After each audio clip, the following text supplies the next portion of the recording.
No, They have escaped. Like we don't know what's behind. Like I'm not gonna do the Israeli accent, but they were yelling at us like we don't know what's behind you, and we're going to.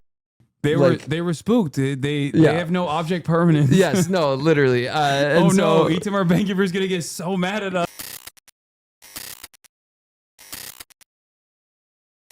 All right, what's good, dude? Good to see you, man. Yeah. Here, let me pull a chair for you real quick. Wait, there's no chair over there. Hold on. We're live already. What's up, chat?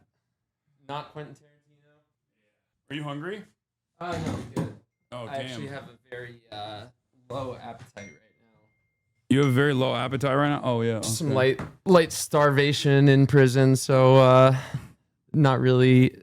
Still working on getting back the appetite. Been doing like a smoothie diet mostly. Oh, shit. Yeah. Well, I was gonna... Well, this cooks what I was about to do because I was about to order Middle Eastern food for both of us because I'm starving, but I won't eat in your face. Wow, that's so kind of you. Solidarity is appreciated. Sit there.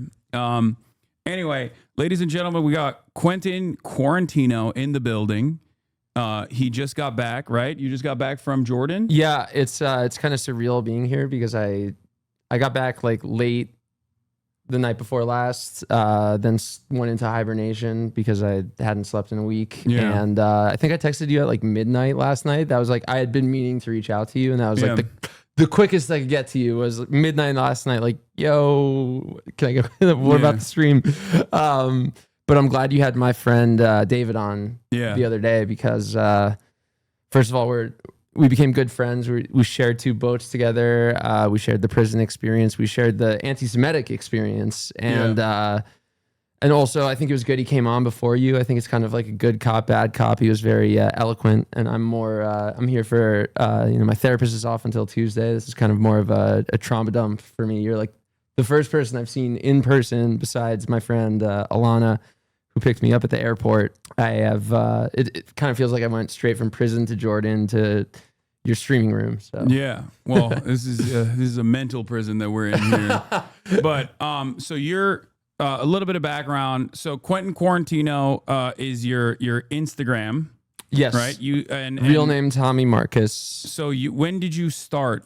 First day of the pandemic, or first day New York City shut down in the pandemic. So March 13th, 2020, I was just, locked up in my apartment alone like everyone else. I knew some people who were sick, and I was already like a full-time, at the time, like meme lord, I would say.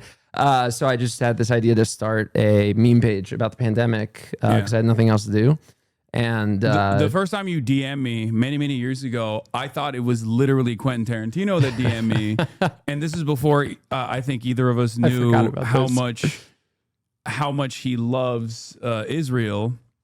But that was a new revelation for me in 2023. Yeah, so I didn't. I was a big fan of his work, so I was like, oh my god, is Quentin Tarantino's like DMing me? What the? I can't remember if I even responded. I was like, I get some famous people every now and then like accidentally messaging me like that. Also, you have my page up. It's so weird to look at myself looking normal. On screen. No, like I didn't expect my first stream to be coming here like all disheveled looking, but like I said, it's been like get home from Jordan, sleep, text you, wake up, have a smoothie, and now I'm here. So you said just confirming, I'm not Quentin Tarantino. After I reply with a heart to you posting my watching Fox News at a time like this is truly uplifting. They're losing their minds about the Trump raid. Basically asking to defund the FBI, asking about Hillary Clinton's emails and how much sex Hunter Biden had on crack. Yeah, this was all the way back in 2022. On brand for you. Yeah, so in any case, so you walk us through, before we get to your experience being apprehended, you were a part of the Samud flotilla, and you guys bravely sailed to break through the illegal blockade that the Israeli occupation has enforced upon the Palestinian population in Gaza while they were doing it. Guys had aid on the ships, and it was both to deliver aid directly, but also to inspire others to also do the same as an act of I would say, a tremendous moral courage to try to get other people to also do the same and show the world that Israel is not as powerful as it presents itself. And of course, Israel came in and intercepted the boats after a few bombs. But yeah, that was true in Tunisia and in other places, and of course, previous ships, previous humanitarian flotillas that have tried to do the same all the way back in 2010, like Mavi Marmara, were Turkish, right? Yeah. Mavi Marmara was intercepted by Israeli commandos that just went in and murdered a bunch of the humanitarian aid workers on the ships. So it's not without any significant threat to your life. Yep. And of course, in the aftermath of the kidnapping, then they placed you in prison. So let's start there actually, and then we'll work ourselves back to your own personal journey. For sure. As a Jewish American who became anti-Zionist. Yeah, and on the Jewish note, like I'm only half Jewish, but I grew up like very culturally Jewish in a town where it's like my hometown to this day, like from a Korean nail salon to a gas station, every single storefront has a "We Support Israel" sign in the window. So like all I knew for all of my life was Israel is the thing that protects Jewish people. I went to a mostly Jewish school that would, like, I'm familiar with actual anti-Semitism, like swastikas being drawn on our school, people saying bad things about Jewish people in basketball games to us, like real anti-Semitism. So bad things about Jewish people, like, yo, you guys can't dunk, like that. No, I remember we got into a fight once in a JV, not varsity, a JV basketball game, and someone went up to me and was like, I'm gonna stab you, you Jew, after the game. So like that kind of stuff. So anti-Semitism, that word always got me alarmed. Yeah. As an activist who likes to help people. But anyway, I slowly realized that word was co-opted to push horrific things. And, this year I've really leaned into being an activist for the Palestinian cause, raised $2 million for the PCRF, and then went on this flotilla. So thanks for the bravery stuff. It's like we shouldn't have been in this position. The United Nations should have done something like this a year and a half ago. Yeah. It's pathetic that the flotilla had to exist, but it did. And I'm so, even with what we're about to talk about, was not fun in prison, and that's putting it very lightly. And the actual trip itself was not without its struggles and fears. Like the night before the bombing in the Mediterranean Sea, I had a friend help me, a friend in the States help me put together a will, because we had seen like the Hasbro increasing about us being Hamas, and knew that meant there was some sort of like increased risk of violence, especially knowing the history of former flotillas.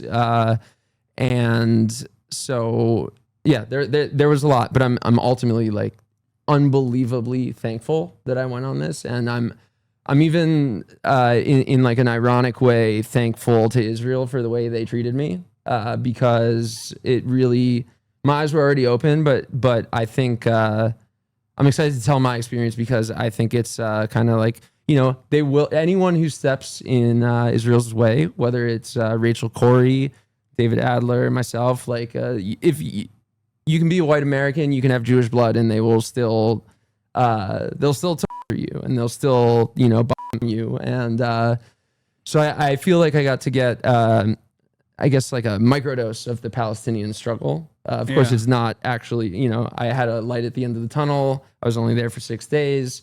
I knew I was likely not going to die in jail, but which is obviously all this is way different from what Palestinians experience. But I got to see firsthand, like being told we're animals, like in multiple like medical situations, like being told like no medicine for animals, having like I've probably stared down the barrel of a rifle like 100 times in the past week. So I got to experience some of it, and now I get to carry that with me now that I'm home in cushy Los Angeles, sitting in your streaming room. Yeah.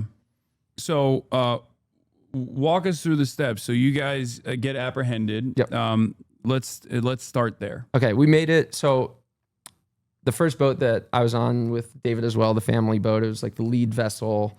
The engine failed very late in the trip, and there's a lot to talk about with that, but I'll leave it at the captains and crew were very confused at how the engine failed. But anyway, after that, we were moved to the U.S. Veterans boat with Greg Stoker, who I think you know. David and I joined that. And for the last 4 days, we were on that boat. It was a great group of people, and we made it on the night of interception really far. Like, we broke the naval kind of blockade barrier that Israel had created, and slowly learned throughout the night that they were kind of, even though they ended up getting us all, they were kind of like very unprepared for everything and didn't really know what they were doing. They were spraying sulfur water on themselves, for example. It was like their apprehension of us was actually pathetic. And I was live streaming. It's because it's not, you guys weren't babies. I think that's what it is. Like, they're just, when an Israeli occupation force soldier like has in their crosshairs an adult, they get confused. They're like, what am I supposed to do here? You're not a baby in a crib. Very, very precise on brown children, and weirdly inaccurate on semi-white boats. Yeah. I've heard reports from other ships as well. Like, they were getting seasick. Some of the commandos, they didn't know how to steer our boat. They got lost for we had a map, like a electronic map downstairs where they were keeping us after apprehension, and our captain was looking at the map. He's like, they're going the wrong way. Like, that's so he's like, he almost wanted to. He's like this very nice guy. He like kind of wanted to tell them, but we just kind of let them figure it out, and eventually they did make their way to what they call their home. Brought to this center, like the port before Kitziyot. Yeah, before Kitziyot, like the port. And we're put in, I think what many people saw, like, we're all in that like classic kind of prisoner position with our heads down, sitting upright. And then we were there for like 6 hours, but 2 hours in, two IDF soldiers come up to David and I, and they're like, "Are you Jewish?" And they knew who we were. It was very clear. And we said yes, and then they picked us up, dragged us to the back. Made up where Greta was in the corner, either holding or draped in an Israeli flag. I can't remember. And then they made David and I like sit upright, staring at an Israeli flag, like looking at the Star of David on the flag that I've watched kill tens of thousands of children was going to do something, but they apparently thought it would. You just lock eyes with the flag, and you're like, "Oh my god, I was so wrong." And then they're going up to David and I. They're like, "So you're born in you're born in New York, David. You're born in LA. Like, do you speak Hebrew?" And we're like, "No." And they're like, "Oh, not real Jew." I'm like, "Okay, like I don't fucking care." But anyway, I've heard this like this dynamic constantly reinforced by like a lot of people in Israel, where on the one hand they'll be like, this is the only safe place for Jews. Everywhere else is terrifying for Jews. You have to come to Israel. But then they'll also be like, "Oh, you fucking American Jews, like living in the West in your cushy lives. Like we're out here in the desert, like, having to do all of the horrifying things that we have to do. You will never understand it." It's like, okay, well, you don't have to do those things. Yeah, I've been told for years. I've been told for years by Zionists, like, just go to Israel and you'll understand. And I just went to Israel and I found it to be an anti-Semitic hellhole in addition to a genocidal apartheid state. But yeah, so we're sitting there, we're staring at the flag, David and I, and after an hour of flag staring, they had finally let Greta off, and then everyone is facing the other direction from us. And two soldiers come and grab David and I, drag us out of the fenced-in area, like that you can't see through. And so now we're sitting outside of everyone else, and we're like, what? Looking at each other, like, what the fuck is going on? And then Ben Gavir walks past us with like a posse of his 40 Nazi soldiers around him, and that was like, David is more of a politically savvy and maybe more calm and collected guy than I, and like, when we saw Ben Gavir, it was like, oh, we're fucked, because we really thought that with the naval vessels and the kind of, even though Italy did end up complying with Israel, like there was a certain agreement they made, like you can't kill anyone that we understood to be. We thought Ben-Gvir had lost like all of we're going to charge them as terrorists, we're going to treat them like terrorists, until we saw him physically. And then that's when we knew we were fucked. And then he goes in without, like, we're just the only two not there. And we're like, what is going on? And there's a clip of him yelling at the flotilla members for 10 seconds. And the reason it's 10 seconds is because everyone started yelling at him. Like, even with guns drawn at them, they started yelling genocide, like pig, like, you know, everything. And Yasmin, one of the steering committee members, she was dragged out, like we watched her be dragged out, like by her arms, like with her feet dragging, like very violently. She is such a badass, just like screaming at the top of her lungs about the genocide. But he didn't really get that photo op that he really wanted. They did get that nice little 10-second video, but they failed to mention that they had strangely brought the two to three people with Jewish heritage out of the group for this strange photo op. And then after that, they take David, Yasmin, and I first through the processing facility. And we're sitting there, and Ben-Gvir comes up to each of us, like one by one, with cameras behind him, and tells us we're terrorists and we support terror and we're a disgrace. And I was expecting to see those videos when we got out, and they're not out. And I think it's because, you know, I gave him a death stare. I'd love to say like I yelled at him. I didn't. David like kind of like spit on the floor near him. That's what I heard. Yeah. Yasmin yelled at him. So he didn't get that video that he wanted. And then from there was zip tied, blindfolded, beaten, thrown onto a bus. My back hurt so much at that point that I slept on the 4-hour drive to the prison. I slept on the floor, like head to head with Tiago, the kind of, I guess you would call him like the de facto leader of the flotilla, for two different reasons. I was in pain and freaking out and had to be on the ground. Tiago, I think, just like literally hadn't slept in 7 days. Yeah. So I think that was his first moment of peace. And actually, this was also his like second go at being apprehended, because he was in the first flotilla as well. Yeah. But I think from there is when it started to become unprecedented for the prior two flotillas and kind of what we were known to expect. Like, on my possessions, I only had my passport and my prescription for Lexapro. And I was told by previous flotilla members, like, yeah, they'll let you have like medicine that like is tough to come off. And you know, they threw it out in front of my face while I was like, hey, I actually need that.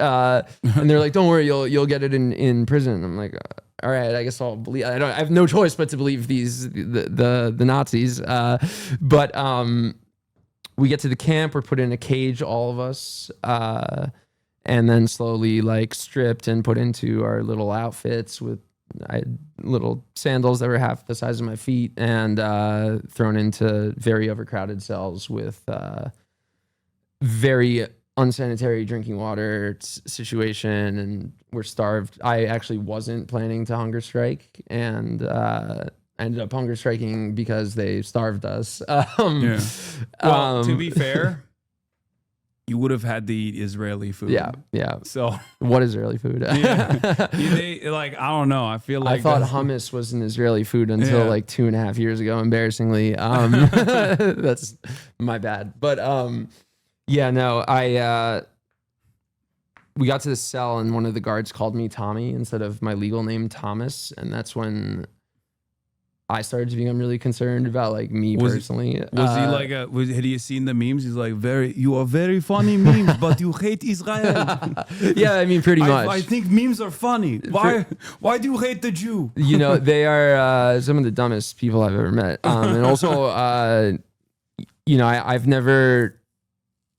started to realize I was like looking pure evil in the face. Like we're in the prison. That prison doesn't even feel like the right word. Like it, maybe internment camp, something like that. Yeah. But like we're in the prison that holds a large number of Palestinians, a large number of Palestinian children. So these are the same guards that are torturing and killing Palestinian prisoners. And from the get-go, they kind of made it clear that we were also considered subhuman animals, just like the Palestinians are considered to Israelis. So we were alarmed. But again, like, you know, I knew what I was in for the most part. Like, I had been described by like Chris Smalls as a friend. Like, we talked a lot before I went. Like, he told me a lot about his experience. He had it extra bad in the last one. And he was like, he was worried about me. And I was like, you know, I'm half Jewish. Like I have things going for me that I feel like are going to make it kind of okay. I wasn't correct. So like my medicine was a problem, but by the second day it became clear that they were withholding insulin from an 80-year-old man, Paddy Kelly, this old Irishman who was on the family boat with me. And you know, they were already treating us very terribly, but this is, you know, we started as a kind of combined group, the however many hundreds of us in this cell block, like yelling like insulin for room 16 over and over again in like a chant to try to get the guards' attention. And after a few hours, it did get their attention, but they were dancing to the insulin for 16 chant. And this man is going to keel over and die if he doesn't get his insulin. So, you know, we're really starting to ramp up the protests. Like I'm yelling a lot at the guards, calling them Nazis, yelling about just, I was a bit abrasive, I would say, with the Nazis. So finally it had been 24 hours at this point of like trying to get Paddy his insulin, and they just wouldn't do it. And there was a Turkish man in my cell as well, who it was less urgent, but also needed like a diabetes, how you check your glucose levels and stuff. And he was starting to be really dizzy because he was being starved.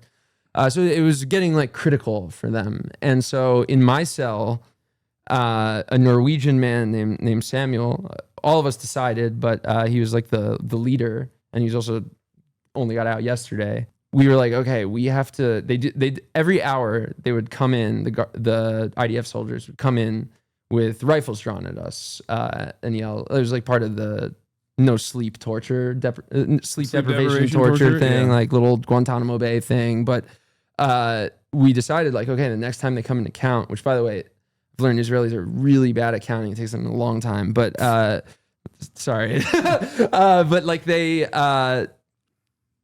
we decided like, okay, we're going to hold up a blanket and all hide, like the 20 of us are going to hide in the bathroom holding up the blanket and say like, we're not coming out until you give Paddy insulin.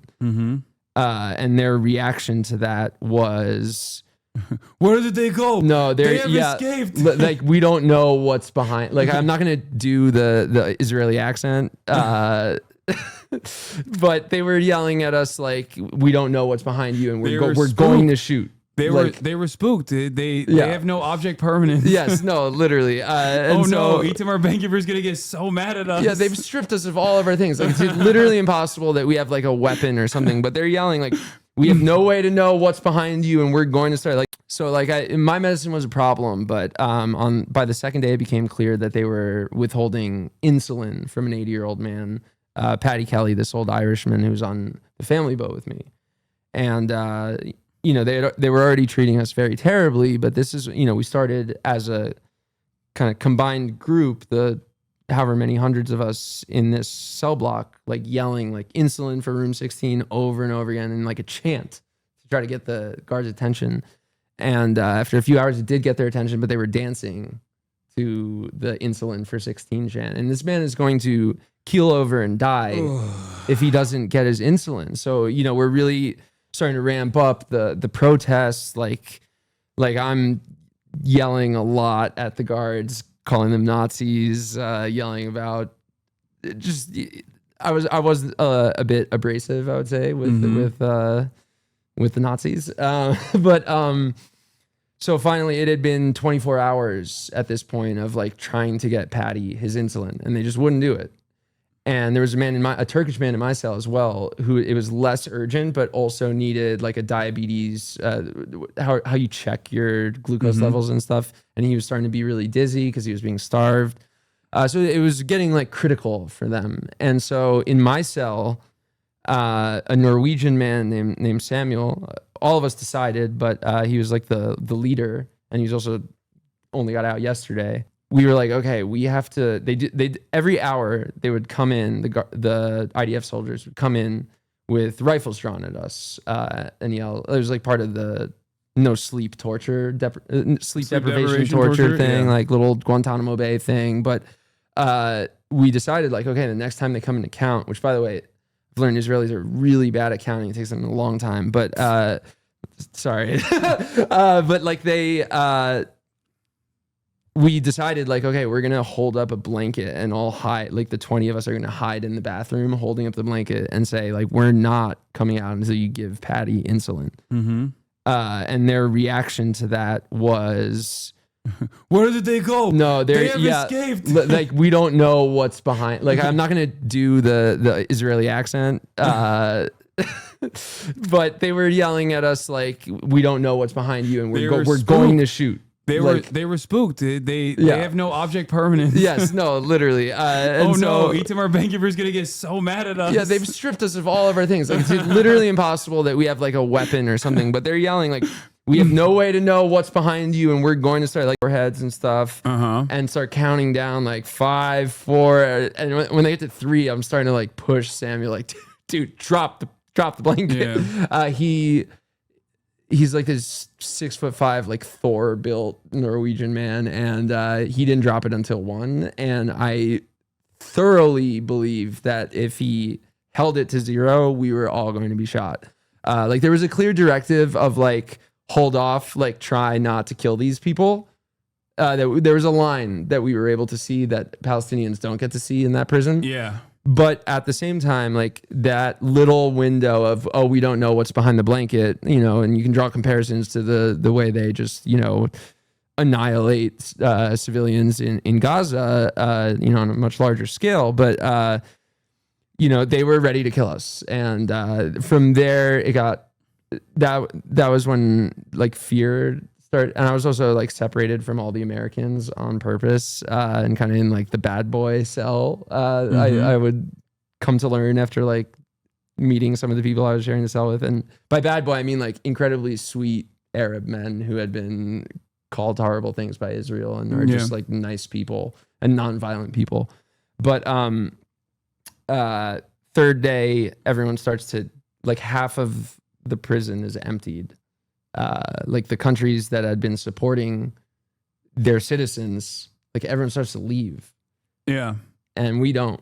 And again, like I like in my kidnap message, I'm like, as an American passport holder with Jewish blood, I will likely be fine. And like it starts to settle in on me, like, I don't know if we're getting out of here. Like based on how they're treating us, what they're saying to us, we have no contact with the outside world, no lawyers, no anything.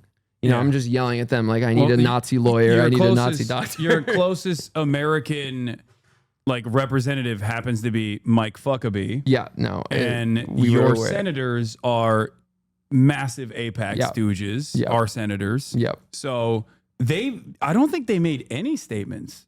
Nothing. We got to meet. Ro Khanna was the first to come out and immediately demand the return of the American citizens. Yeah. And I mean, even like after the second day, it became clear to me that like I talked about this as well. Like I think they were trying to punish you guys. Oh yeah, it was like the American government was like, "Fuck you!" Like, how dare you do this? We met. I think David told you when you had him on, but we got a 20-minute visit with the U.S. Embassy, not Huckabee. We thought it might be Huckabee. It was just like. It was these 3 people who just basically told us like, hey, we're so sorry you're here. We actually can't get you water. Like every other country was like bringing like water. And like, I think the Greek government brought cigarettes and cake for their people. Like sorry, we can't get you water. As you know, the US doesn't have any jurisdiction over Israeli authorities. And we all just start fucking laughing. Like, are you kidding me? Yeah, we have no jurisdiction except, it was like the most outrageous thing. We pay for the guns that they're like pointing at you. Well, yeah, that was something I started like on that day. I started yelling at the guards like our taxes bought your fucking shirt. Yeah. Like, but like from there, we knew we were abandoned by the U.S. They let us fill out this little form, and I think it got out that like someone hurt my back. But like the actual form, what I wrote on the form is like, we're being tortured. Like, please help us. Like, some people are gonna die. And that wasn't like, I can't believe it, but that was not hyperbole. It was like, you know, we're not sure what's gonna happen. And by that evening, like again, I was separated from all the Americans, which like, by a country thing is very stressful because I was sharing a cell with Turkish, Tunisian, and one Norwegian man.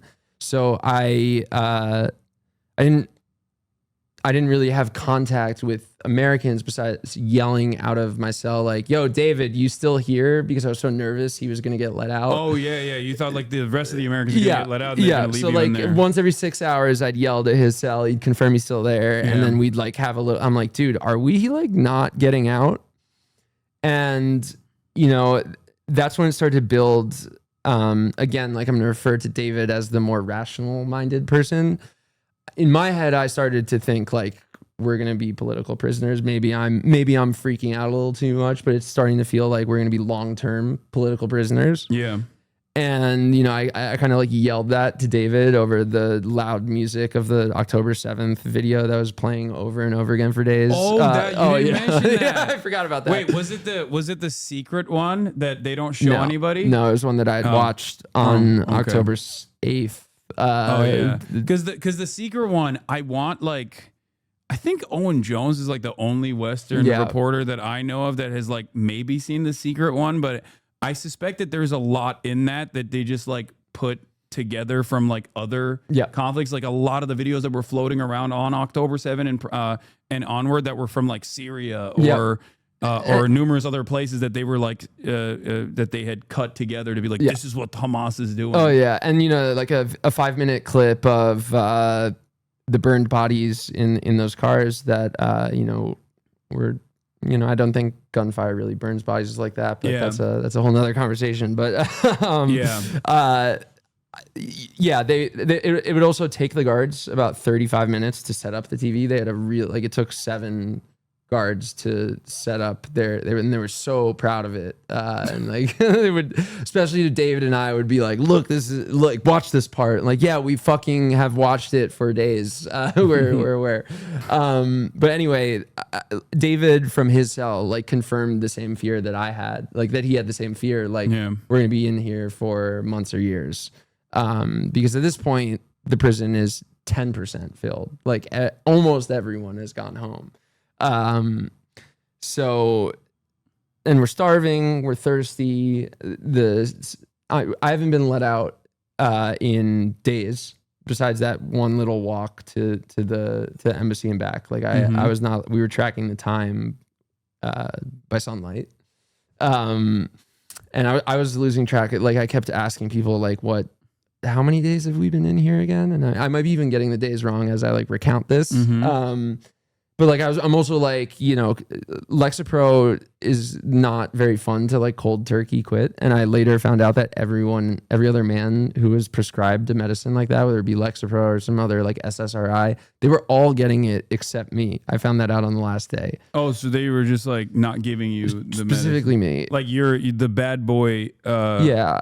My videos got like 125 million views over the month, and I was really taunting Israel publicly. I was really taunting Ben-Gvir publicly, and I don't regret any of that for a second.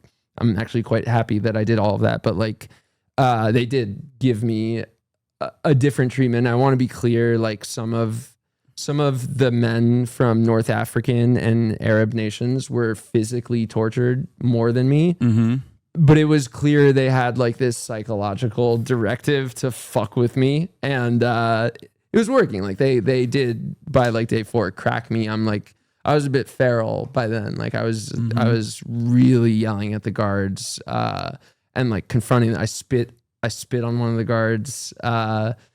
He didn't like that, and then I gaslit his coworker Nazis that I was like, I didn't. He's pointing at me like he spit on me, and I'm like, no, I fucking didn't. Go watch the tape. If they do go back and watch the tape now that I'm here, I did it. I did actually spit and landed it. It sounds comical how stupid these guys are. They're the dumbest. They're simultaneously the most evil and the dumbest people I've ever met in my life. So like there was a level of pity that I felt for a few of them. But it wasn't like, I met hundreds of these people. It wasn't like there was like one nice guy walking around like, hey, sorry about this. Like everyone here is crazy. Like they were all loving it. In fact, like I think this was the most fun they had in a while because as they would tell us, like they all believe that every baby and any photo of a child in Gaza is AI, but then also in a contradictory fashion, they also believe that every child in Gaza is a future terrorist who should be killed. It's like, you should pick one or the other. Like you can run with your bullshit. That's funny because like, look, with your Jewish upbringing, I'm sure you've encountered Nazis who say the exact same thing about the Holocaust, where they'll be like, the Holocaust was fake, but also it's good that it happened and more of it should have happened. Yeah. But it's also fake. Yeah. And it's the exact same like fascist dynamic that you hear from people who are pro-Israel who will be like, it's not a genocide, but also the Nakba wasn't real, but also we are going to do another Nakba. Yep. And it's really good because you deserve the Nakba because you're all terrorists on us potentially. Yeah. It's great to read Hebrew tweets from like Israeli politicians because it's always like a kind of decoded version of the bullshit that they've spat at the West. And so, they were doing that with the flotilla. They do that with Palestinians for, not just the past 2 years, but since 1948. And we got to experience some of that hell, just a taste of it. And someone asked how many times they show him the October 7 footage in prison. It was just it was playing on. I couldn't even count, but I remember it was definitely like AI generated drivel classical music that was playing over it. So like I think that's gonna be they were respecting copyright. Yeah. But like I'm definitely gonna have that in my dreams going forward. So good job, Israel. You did do. You gave me some shit song to be stuck in my head, and my back hurts. But besides that, I think they really fucked up with the way they treated us. Like if I was a genocidal Nazi and was given the opportunity to have Ben Gvir's powers over like how the flotilla members were treated, given the amount of attention it was given. I would have done the exact opposite. I would have given the North Korea experience. I would have I would have put us up in like a hotel, given us like, I wouldn't say amazing food because we're in Israel, but like, put on camera, like look at these dumbass activists who thought they were doing something and now they're just like sitting in no, they put us in a fucking internment camp and quite literally tortured all of us. Which is so fucking stupid. It's so dumb. Again, just so bad. They're so horny for more violence that they like get in their own way, which has played a big role in how so many people have actually become anti-Israel over these last 2 years, in spite of, I would say, American mainstream media and Western mainstream media being totally on board with virtually everything that Israel has done and has like always tried to contextualize Israeli violence as like appropriate, and yet they've still gotten their own way because like even the slightest pushback or the slightest questions that are asked on like Sky News or BBC or The Guardian is met with like sheer arrogance, like endless amounts of arrogance, like how dare you ask me this question, like this is incredible. And I think that played a big role in opening up a lot of people's eyes to the way that Israel operates. Like on top of the bravery of the Palestinians and their steadfastness in showcasing their own this Holocaust that was happening to them in real time, that played a role in people recognizing the violence. But then I think even adults that mostly consume mainstream resources were like, I've seen some of these like images, who I love.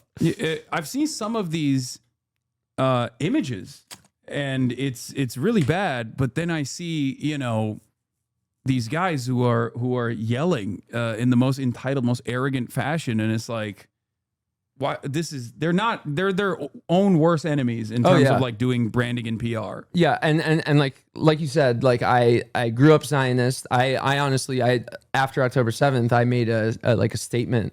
It's very embarrassing, but I made a statement about October 7th that was reposted by @Israel, like on their government accounts. So I was about to say that, like, I think it's really important for you to like explain this for members in this community as well, and in general, because like that's like your growth in this regard is very important. Like, you went from someone who was, you know, making a pro-Israel statement on October 7th to literally going through the illegal blockade and being tortured in Israeli prison over the course of 2 years. Went through the whole you went through the full spectrum. You know, there's two groups of people that I would give the most credit to. First would be Palestinians, both in Gaza and Palestinians who were friends of mine, like even before October 7th, who were like extremely patient with my dumbass brainwashing, but also just Palestinians in Gaza who showed me, like, you know, a friend of mine. And at one point I was told I couldn't like trust his photos, and I didn't ever really believe that. Like, I wasn't like a staunch Israel supporter, but I was just like, I was following like the Bernie Sanders line of like, hey everyone, like this war is pretty terrible, and what about that Netanyahu guy? And you know, I didn't realize at the time like how fucking harmful that was with my big platform, and also my ability. Like, I've raised the most money, crowdfunded the most money of anyone on social media ever. And I wasn't doing that for Palestine for like a year, and it started a year and a half. It started really eat me up, because over the following year, the second group of people that I owe the most thanks to for helping change my mind are Israelis and Zionists. Yeah. See, like, because I'm not an idiot. I was brainwashed because of my upbringing, but I am also like someone who's covered like the Ukraine war, the Taliban takeover in Afghanistan. Like, I am experienced in like horrible situations, and I was slowly seeing like, wow, this is like not like those things at all. Like, they're just literally slaughtering children. And then anytime I would be so scared every time I made like a post that was like, Bernie Sanders says there may be like war crimes happening in Gaza. And, you know, even on those milquetoast statements I'd put out, I would get messages like from longtime Zionist followers, like, hey, Tommy, like, I don't think you understand, but like this post is like the reason that Jews get murdered all around the world. And I'm like, what the fuck are you talking about? It's like, no, your statements is the reason why anti-Semitism is exploding. And so by this year, like after the election, it was a real wake up call when Trump won. And I started to really get intense. Like, I did know summer of last year that it was a genocide. It was a mixture of like cowardice and also like a wrong belief. Like, I kind of followed the Democrat line of like, let's just shut up about it until after the election, try to beat Trump, which in hindsight, moronic, harmful, but like, I didn't know any better. But then after Harris lost, I was like, first of all, ashamed of my work. And then like, I took a couple months off, and I came back and I was like, I have to start doing things about the genocide. Like, I have the power to directly help children. And then I did. I raised $2 million for the PCRF, or 2.2 million, something like that. $1 million of which went to feeding mothers and children in Gaza, and $1 million of which has gone to surgeries for evacuated children who are like amputees. And I'm actually going to Jordan and Egypt in a month with the PCRF to meet some of those children. Oh, that's dope. Yeah. And then, so, you know, as I'm doing this, like, I'm getting blamed when Israelis are killed. I'll get the messages by the thousand. Like, I started becoming a real Zionist on social media. I started to really like fixate on me, because I was like the guy with the Jewish background who was like, I was so fucking wrong. Like, I'm sorry, guys. I did not realize, because that's another thing that I didn't mention. I do think it takes a lot to like say publicly, as a public figure, to say that you were wrong on something like this. Obviously, like, the thing that you were wrong on is incredibly consequential, but like, even then, most people don't do that. Yeah, and you know, I've seen, I hope this doesn't sound like me patting myself on the back, but I have seen like some like blue MAGA Democrat influencers like start to post about the genocide, and then in a way where they're kind of like pretending like they've always done it. And for me, it was like, there's no way I'm just gonna like ease this stuff in and be like, oh yeah, I was like, that's not helpful. Like people remember, I was unfollowed by plenty of pro-Palestinian people and Palestinian people who had loved me until 2023 and were like, oh my God, like he just doesn't get it. Like they knew me as someone who helps, like even in the Middle East. Yeah. And so like I said I was really fucking wrong, and I'm so sorry. And like I noticed as I ran with that and telling my audience and the other people watching like how wrong I was, why I felt I was wrong, the things that made me change my mind. Like I noticed myself for a few months like just via direct messages. Like I honestly think I changed tens of thousands of minds. And no, that's why. No, it is that 100%. That's why I've always tried to explain to my audience how important it is to be open-minded to people who are going through that change.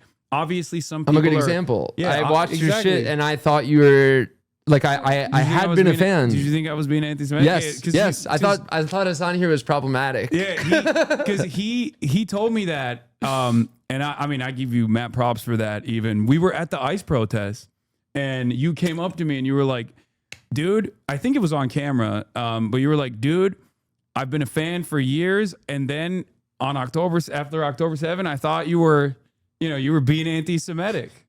But again, that's why it's very important for, I think, people in my community, people all around, to be much more understanding, and recognize like what people's like initial perspective is. Because when you're inundated with this kind of propaganda, it's very difficult to shake yourself out of it. Yeah. Especially if you are in a Jewish community in particular, but even if you're not, like, this is just, there is a lot of financial investment that Israel and Zionist groups have put into making this be the normative position, making the pro-Israel position be the only position that is ever spoken about, if spoken about at all. And so I that's why I think it's great for you to walk people through your journey and like reflection and changing your mind, and be open about that as well. Because I think rehabilitation, unfortunately, is oftentimes lost in this conversation. There are a lot of people who are very progressive, very open-minded, and they never really consider like systemic factors and the social conditioning that plays a major role in why people believe the things that they do. And I think it's great to be able to overcome that. It takes a lot. Thank you. Props to you for that. I appreciate it. It wasn't easy, but also like it's the bare minimum that I could have done after accidentally like running an apology tour for a fascistic genocidal war machine that is, I think most importantly, just like it's not a country that is based on religion. It's based on murder. And that's something I really didn't understand until this year.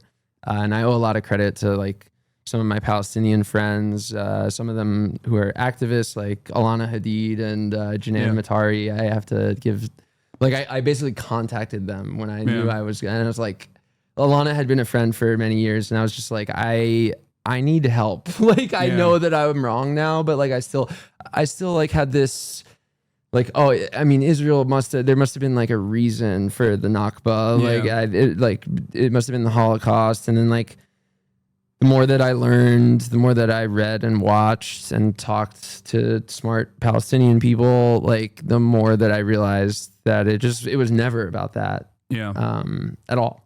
So that was the biggest wake up call, is that like, you know, nothing began on October 7th. It was just, it gave them a good excuse to kill Palestinians faster. And on that note, faster than they normally do. And like, I'm just getting back onto the internet like today, and I saw on one of the like more blue MAGA type liberal pages that I've worked with in the past, like they posted a video today of Netanyahu being booed by an Israeli crowd, and like the implication of that video is like, look, like the Israelis hate Netanyahu, and it's like, no, like yes, they do, a lot of them do. But all those people booing are not booing like you are doing your genocide and ethnic cleansing the Palestinian people. They're like, you didn't get our hostages back fast enough, and you killed you started killing Palestinians like a little too fast for our liking. Yeah, and they're still waving Israeli flags. You know, exactly. You're making us. Some people have finally come to the recognition that they're looking really bad, which is why I've always pushed for the importance of like academic and cultural boycotts on top of everything else, because like. This is exactly what happened in apartheid South Africa as well. Like the white Afrikaners didn't actually come to the conclusion that this structure was unjust and violent. Yep. They realized that it was unsustainable because the rest of the world was looking at them like they're barbaric monsters. Yeah. And therefore they were like, well, we still want to be like a Western adjacent nation. So we probably have to stop this practice.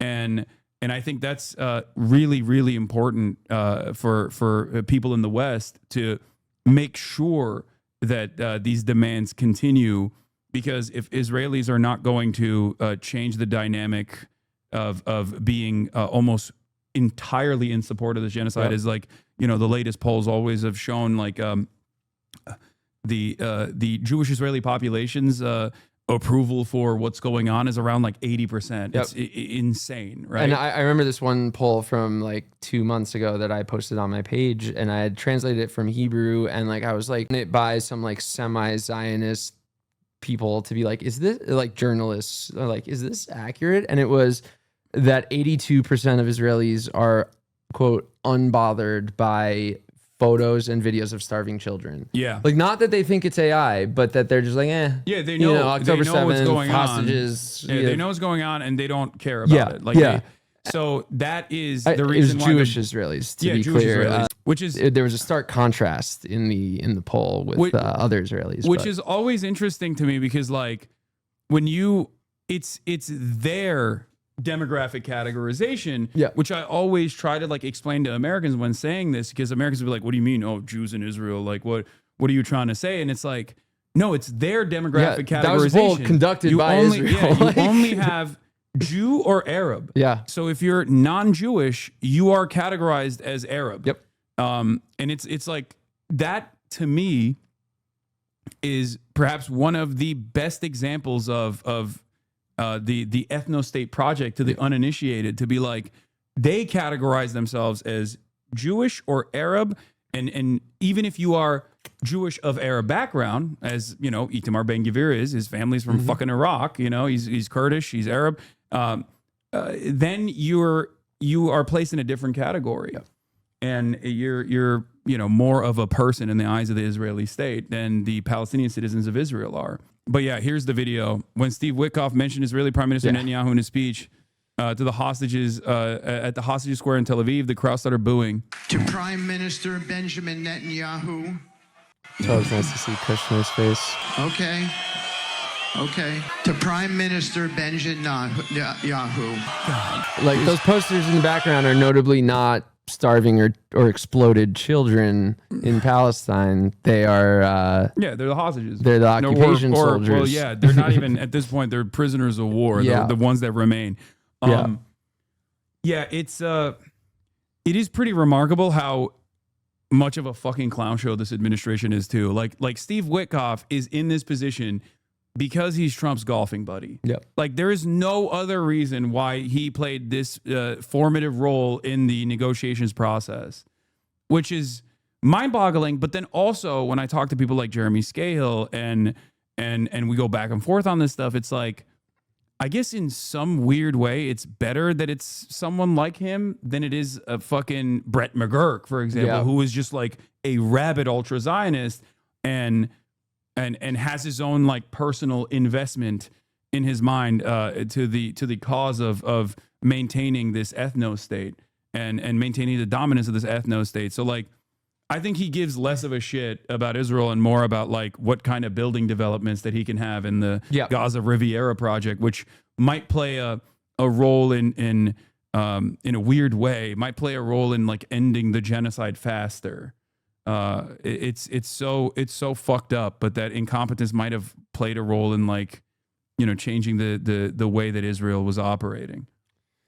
Yeah, it's fun to watch or not fun is probably the wrong word, but some sort of dark, amusing character of watching Trump's buddies like try to excuse the genocide. And again, it's like both parties, but you know, Trump's buddies who don't really have anything to do with Israel, but know how bad that this administration is looking, because even Republicans are starting to be like, okay, in a less altruistic or morally correct way, but still being like, all right, why are our tax dollars being spent? Like, we hate Arabs, but stop spending all of our tax dollars on it, or maybe take away their healthcare for all from the Israelis. It's also, it goes back to the like the networks of influence and lobbying. I think that like really pisses off Republicans, because in my experience, when I tried to like deprogram, you know, having Zionist beliefs, like one thing that I've found with Republicans that to be incredibly successful is like talking about anti-BDS measures in like 38 different states in America, where they're like, what do you mean in the state of Texas, a public school teacher has to sign a loyalty pledge to the state of Israel that they will never boycott or divest or demand sanctions from the state of like a foreign nation state? Like, that doesn't make any sense. That usually is what pisses off a lot of Americans who otherwise, especially Republicans, who otherwise do not give a shit about, you know, dead Muslims. Like they think like, no, that's great. Who cares? You know, they deserve it probably. They're scary.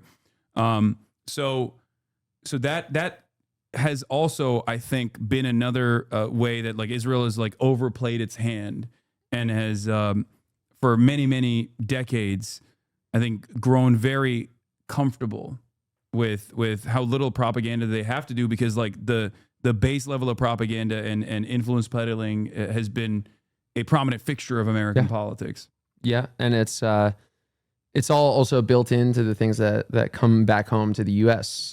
So like when one of the first things that we saw when we got to Jordan, we got to a hotel after the U.S. embassy in Jordan, and it also told us they're not our babysitter. I know David went through this, but like the U.S. embassy in Jordan told us they're not our babysitters and left us with our passports and no money and no phones. And we just happened to be put up in a Jordanian hotel by Palestinians who were happy to help us. But we got upstairs and there was a TV playing, and I saw the like National Guard sent to Chicago and Portland. And, you know, like really struck me about how, you know, the militarized state all the way out there is kind of almost it makes people be ready, or I guess like it sterilizes, it normalizes, it normalizes and desensitizes that level of like militant escalation.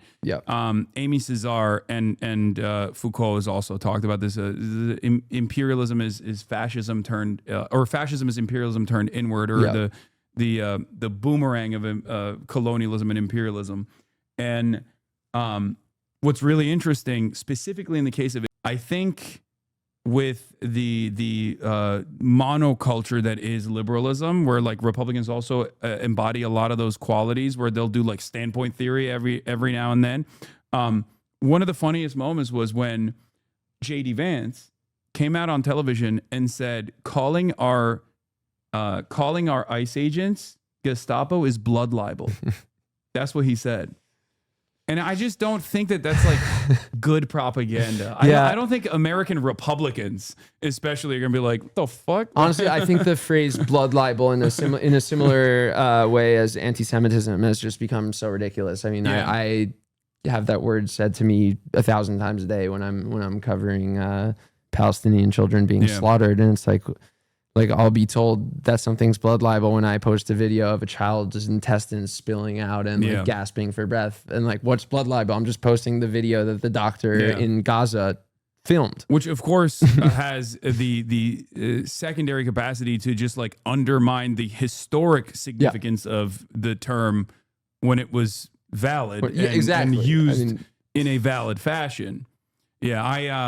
One of the funniest encounters I had with the blood libel term was, I think it was Ben Shapiro, who many years ago during the Black Lives Matter protests, when I talked about like the practice of kettling and corralling protesters, was initially the American police departments were trained by the IDF in the aftermath of 9/11. All the local police departments literally got counterterrorism training from the Israeli occupational forces.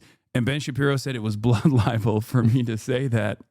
I also thought that was a lie 2 years ago. I don't I never looked it up, and I was told by smart people who I trust, like, no, that's like some anti-Semitic bullshit. Yeah. It's like, no, they literally trained the police. Yeah. Like, it's a thing that happened. Yeah. Just one of many examples of like the Hasbro, even on people like myself who who have progressive values. Yeah, I was always I don't want to say growing up I was a Republican. When I was like 12, I was a Republican, but like Bernie got me like when I was going into college. And I'm 30 now, so like for most of my life I've been progressive, and still I fell for the Zionist propaganda bullshit. No, but see, that's what I mean. It's like it's very sophisticated. The networks of influence are very sophisticated in the sense that, like, for the progressive circles, like, there is a carve out, progressive except for Palestine, and that was. It sounds crazy to say now, given like how many more people are totally tuned into what Israel is doing and are like no longer oblivious to it. But for the longest time in progressive circles and leftist circles and socialist circles, like there was always the notion of progressive except for Palestine. And that's precisely the reason why, like, even American leftists would be like, well, Jeremy Corbyn, like, I don't know, isn't that guy a scary anti-Semite? And it's like, no, he's not. He's just saying the truth about Israel being an apartheid state. Yep. And now I think this generation onward will be confused when hearing that. Like, will be confused when they hear progressives who were pro-Israel. They'll be like, what the fuck do you mean? I have a good example of that. Your friend, I think you're friends with him, Nathan Robinson. He was on your podcast a few weeks ago. He runs Current Affairs magazine. Like, I was introduced to him 2 years ago, like by a Zionist friend. And like the intro is like, Nathan's this brilliant guy who has great politics, but like he's a little kooky when it comes to Israel. And it turns out that like Nathan is like spot on about Israel, and I wish I had been reading his articles and listening to him more then. But I sent him a funny message a few months ago telling him about that, and we Nathan Robinson, friends. who was the truth teller of John Fetterman, for the record. He was the standalone figure who was like, John Fetterman's statements on Israel, even before his like brain hemorrhaging, before the lobotomy, before the lobotomy that turned him conservative, like fully conservative, he was one of the few people that was like, no, I think it's really fucked up that John Fetterman weirdly is like signaling that he's pro-Israel when this like block of the Squad +4 or whatever at the time was like definitely more anti-Israel than like the average American politician, average American Democrat. He was the Fetterman truther.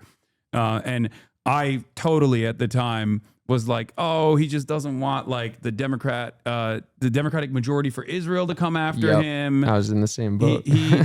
That's the reason why he's just like, because I was obviously anti-Israel then as well, but I was looking at it and being like, you just kind of have to play ball, right? Like you just have to kind of play ball to not draw too much ire from these like pro-Israel lobbying groups and advocacy groups. Nope. He was, I don't know, maybe he was a Harvard education. I don't know what the fuck happened, but he was with it. I knew I was doing something right when my longtime follower, Giselle Fetterman, his wife, unfollowed me. No. That was like a real honor for me because I had been checking, and I really was hoping to clear my following of any Fettermans, because I did help his campaign a little bit. Like, I wasn't paid or anything, but I was just wanted him to win. She was an undocumented immigrant. Yeah. Which is why this new version of Fetterman is extra crazy. Like, I don't know. It just kind of feels like she's doing this like for medical reasons, I feel like, where she's like, I have to take care of my ogre. Yeah.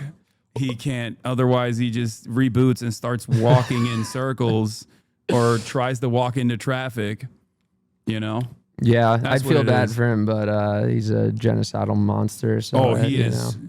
It's crazy that like Randy Fine when he talks about Oh, Israel. yeah, It's yeah. like, bro, you're from fucking Pennsylvania. Like you're like, it doesn't make sense. Anyway, of everyone, he makes me like the most ashamed to be Yeah. an American because like, you know, he's a Democrat. yeah, And he is so fucking, he eats off the it floor. makes me question what the fuck I'm doing with politics. Like I'm very disillusioned with politics. Like I think Yeah. you are as well. But just on a level, like I don't know what I'm gonna do in 2028, which I never thought I'd say. But if they run out like another blue MAGA type, which I think they will probably do. Like I'm Gavin not, Newsom. I'm not like Gavin Newsom was on a podcast like a couple weeks ago, one of those bro podcasts, just talking about like, yeah, man, like what's going on in Gaza is horrible, but like of course I love Israel. And, you know, I see so many people, even people who follow me and like what I'm doing for Palestine, being like, oh, Tommy, did you see like the Gavin Newsom clip or like the tweet that he did to Trump? And it's like, yeah, good. He has a good social media team.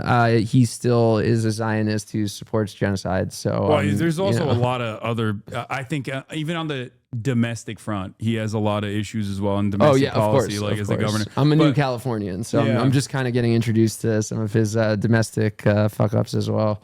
Yeah, it's just it's pretty bleak. It's pretty dire. Someone said 5-second rule. Come on, bro. You know that thing has been on the ground the entire time. He's actually eating it directly off the ground.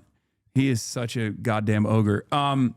Yeah. Well, Gavin Newsom recently said that he really liked my work. So I'm now I have to be pro Gav. No. My bad. We love no. No. I mean, I will be interviewing him in the future, but it'll probably be a little contentious, I think. Nobody saw my previous side note. Yeah, but what were we talking about? Oh, we were talking about how you feel disillusioned with the way American politics works. Like, I mean, yeah, you just gotta focus on you just gotta focus on allegiances that you can create. Yep.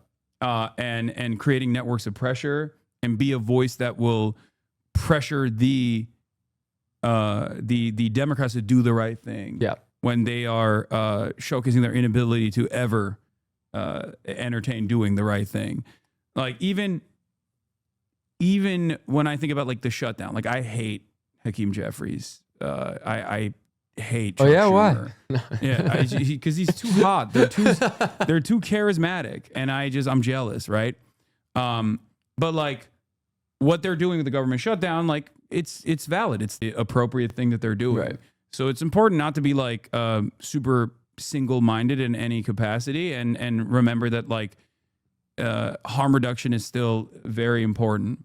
And I know there's fights to fight Yeah. here, just like, you know, we were both on the front lines of the ICE protests together. Yeah. You know, like I fully acknowledge that. Yeah. So it's a tough mental balance of like, okay, I need to use my platform to fight Trump, but Yeah. also The way I see it is that I but combat. also Yeah, no, I am an anti-fascist. Yeah. I will combat fascism wherever you know it it's is. illegal.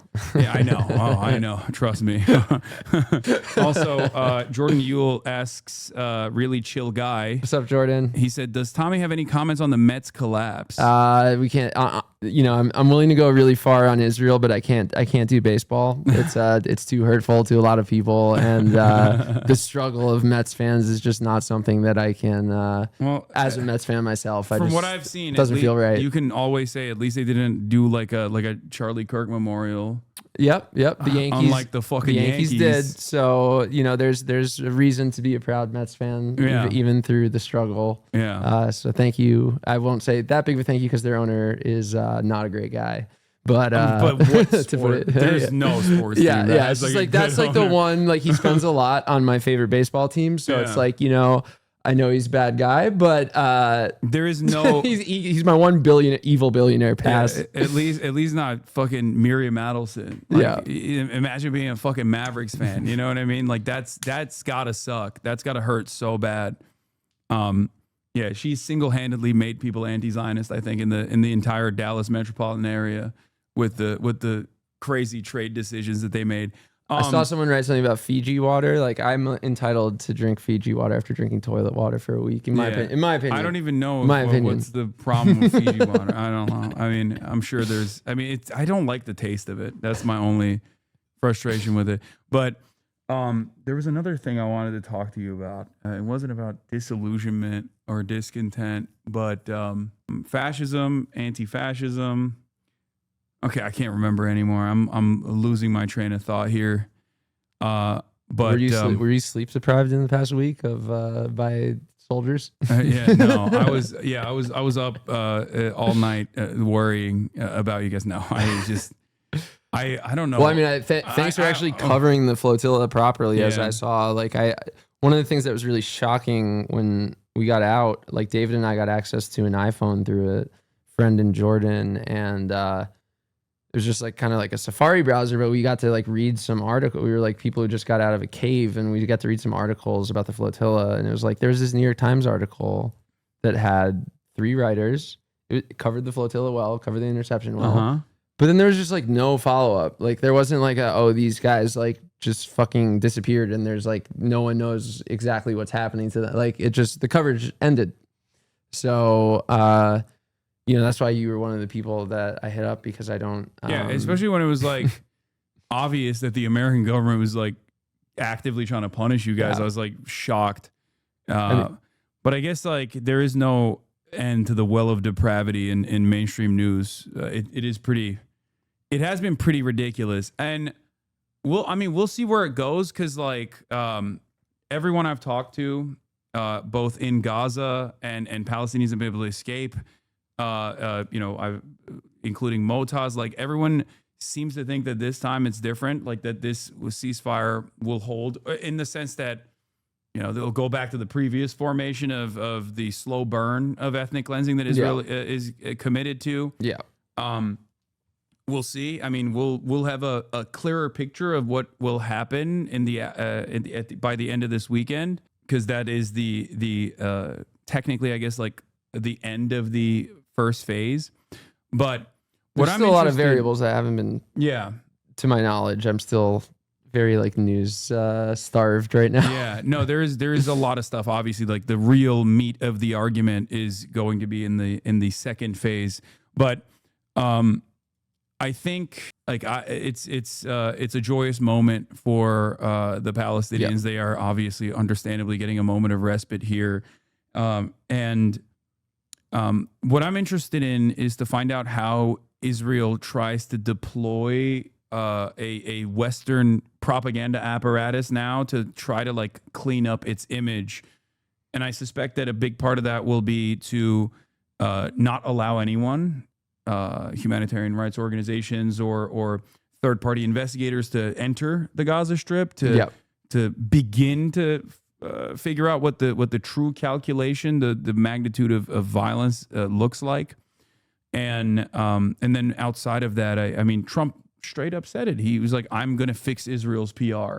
Yeah. Yeah. He just keeps saying like our hostages too. I don't know what the fuck. That's the result of a president who's just concerned with what's being said on the cable news. And, even the cable news in the past couple months has kind of gotten a little bit truthful about because it's impossible to hide at this point. People have social media and are, the ones who aren't just completely falling into the trap of like AI, Pallywood, whatever. Oh my God, the Pallywood, even that word like triggers me because of how many times it's been sent to me. But, I think this summer has been a huge wake up call for a lot of people. Just seeing the evil like completely unveiled in a way that like any objective person can't really deny. And so I don't, I'm really happy. I talk to so many journalists in Gaza who I platform, and even like children that I have, like I talk to their parents and collaborate with them. And it's like the saddest concept ever, but they make very effective content to show like, I'm just a little girl in Gaza, like, and this is my destroyed house type of content. And, I'm seeing them all celebrate, and I'm really happy for them. And I just, but I do, also at the same time, have a hard time trusting this plan. And then also, you know, knowing that even with a ceasefire now, with what I know, that just like at best it's going back to a apartheid state that kills a ton of Palestinian children, just not as fast and not as not as transparently, and deprives them, starves them, starves them, manages their food, everything. Yeah. So, what can you elaborate on as far as like your personal experiences with like your friends from your upbringing? Like, do they share similar perspectives, or did they like outcast you? Because like one of the things that when I went to the encampments, glad you asked, the student encampments at UCLA, a lot of Jewish anti-Zionist students on campus came up to me at the encampments, and they said that they like felt a lot of isolation, that all of a sudden like this sense of community was like taken away from them, because they were like, oh, we wanted to go to Hillel or the Chabad, and it was like they were like, you're either full blown unconditionally pro-Israel or you're not with us. You need to get the fuck out of here. And I feel like that's it's almost like Mormon style, where there's this like outcasting. Of I committed social suicide by doing what I've done, to the point that like friends' parents were writing publicly like, you're not welcome back in Bergen County, New Jersey. And I've been uninvited from weddings. I got uninvited from a wedding that is a longtime friend from childhood. But, you know, another guest at that wedding is going to be Rabbi Shmuley Botich, one of the, who I unfortunately have had the displeasure of knowing for a lot of my life. No way. And like you knew Rabbi Shmuley? I have unfortunately had Shabbat dinner at Rabbi Shmuley's house. Wait, make sure you don't show anything on your phone. Forget what you know what? I'll just, from memory, the text is like, you know, there have been some concerns about you coming to the wedding. That's crazy. From guests at the wedding. They chose Rabbi Shmuley's daughter, Hannah, and I'll say her name because she like was the reason been publicly writing that I'm like the a one vile that sells the dildos. Yeah, so she in 2020 tried to hire me to be like for her kosher dildo company that she runs with her father. And, you know, even then when I was like proud of my Jewish background and didn't think of Israel as like the evil that it is now, I was like, you know what? I think the kosher dildo thing is like a little weird for me. And I was like really desperate for money. And so I considered it. But I was so like the whole thing. You dodged a bullet with that one. Oh God, thank you. Like thank God I don't have to say like, yeah, dude, I ran the social media for a year and a half. Because it's like embarrassing more than anything else. It's not even like. No, I'm embarrassed like on their behalf, even though I think they're monsters. Like Shmuley, I think is one of the most rabid Nazis in the entire world. Oh yeah. Like so, what's really funny? My funny Shmuley story is that I know from people that I know that have like, you know, unfortunately had to debate Rabbi Shmuley when they sometimes go to like you know, they'll host like events, right, at the Holocaust Memorial Foundation or whatever, to like bring an appropriate anti-Zionist guest that's like maybe not as radical as someone as myself, and they'll like Zionists who are there as the representative of the pro-Israel position will go up to them and be like, I'm so sorry you have to deal with Rabbi Shmuley. Like even people who are pro-Israel recognize that Rabbi Shmuley is a burden for the cause. Yes. And you know what? I'm honestly, as much as I love the person, or I have a very his like long familial history with this person who uninvited me from the wedding, like I honestly kind of agree. Like I don't think I could have been in the same room as that monster without disrupting the wedding. So like I honestly like I think they made the right decision, but for the wrong reasons. And I honestly didn't. I was having my doubts about going to the wedding myself, knowing that he would be there. But just one little Shmuley story. There's a chance that Quentin Quarantino would not exist without him, because in February 2020, I was at an event at his penthouse in Manhattan. It was like a memorial event, but his I was like walking around his apartment. Like I knew him as a maniac. Like I was walking around his apartment that's like decorated in like news headlines from Israel about like him fighting like Ilhan Omar and shit.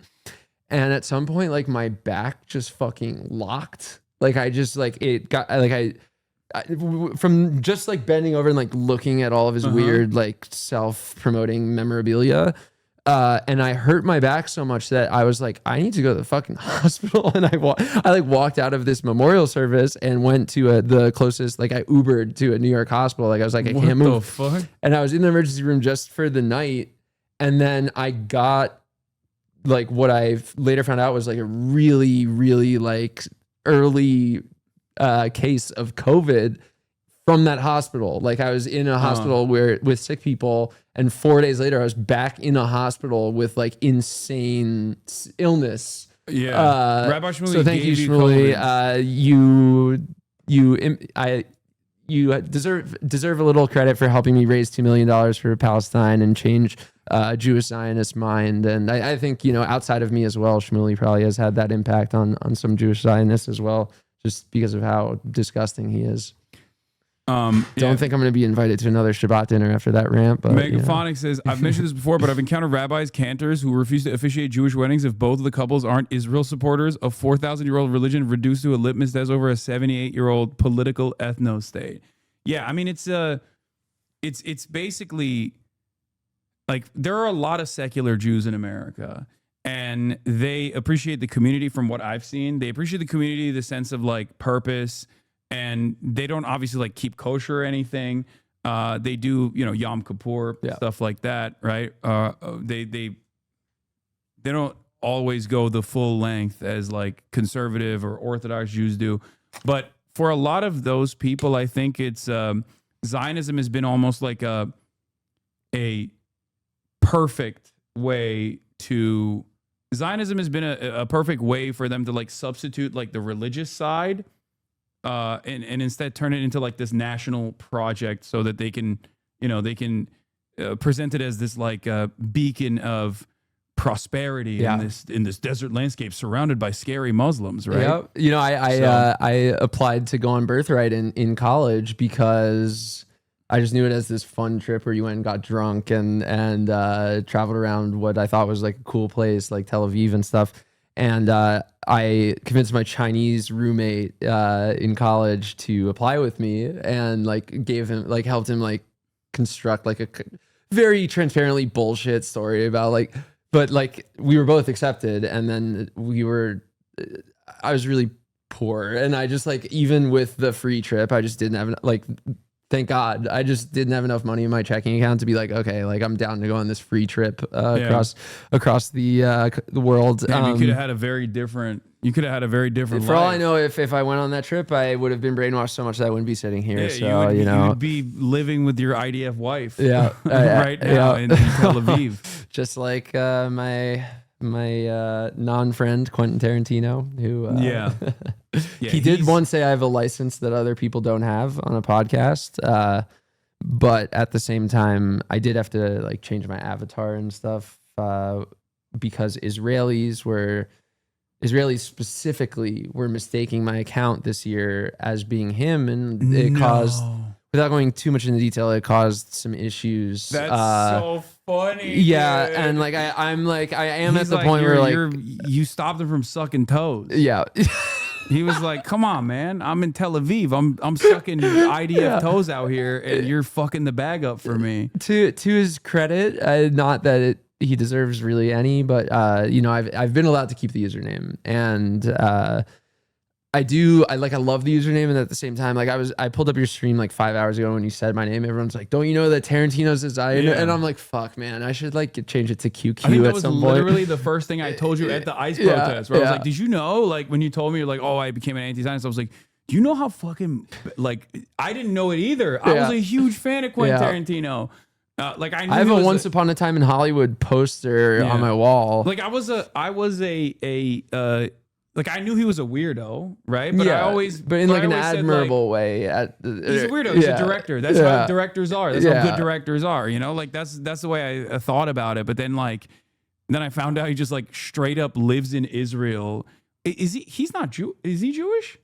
I know his wife is Israeli. I don't remember 100%, so I don't want to. Yeah, I don't want to answer falsely. I don't think he is. I'm already in hot water with him. You know.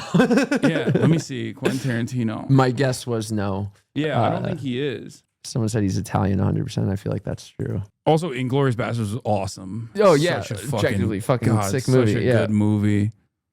What is this? Naz Hashem. Quentin Tarantino, though not Jewish himself, has developed significant connections to singer and actress Daniela Pick. The couple married in 2018 in a Reform Jewish ceremony, which included traditional elements such as chuppah, is that how you say it? I don't know. And was officiated by a Reform rabbi living part-time in Tel Aviv. Tarantino has embraced various aspects of Jewish culture and traditions. Said he likes Shabbat dinner. Yeah, I like that's. I mean, I do. I had some good dinners at Shmuli's house. You know, Yeah. It's also still a Nazi. It's like it's like, come on, Shabbat is awesome. That's like, okay, who doesn't like a Friday dinner? Yeah. You know what I mean? And you get together with your family, have dinner. Tarantino is also learning Hebrew. Oh my God, he's learning. Ooh. He's learning Hebrew. To better connect with his family and surroundings, he has mentioned that he watches Hebrew children's shows with his son to improve his language skills. In recognition of his ties to Israel and cinematic achievements, Tarantino received the honorary degree from the Hebrew University of Jerusalem in 2022. While Tarantino has adopted certain Jewish customs and actively engaged with Israeli culture, he has stated that he has not converted to Judaism. He identifies as an atheist, but participates in Jewish traditions to honor his family heritage. You know, listening to him those aren't say like that my he likes actual like DM Hebrew children's shows. Like, it reminds me, my friend Janan Matari wrote. She's a Palestinian and wrote this very sweet children's book about Palestine. Sent it to me and I read it, and even for children, it was moving, and it's not like.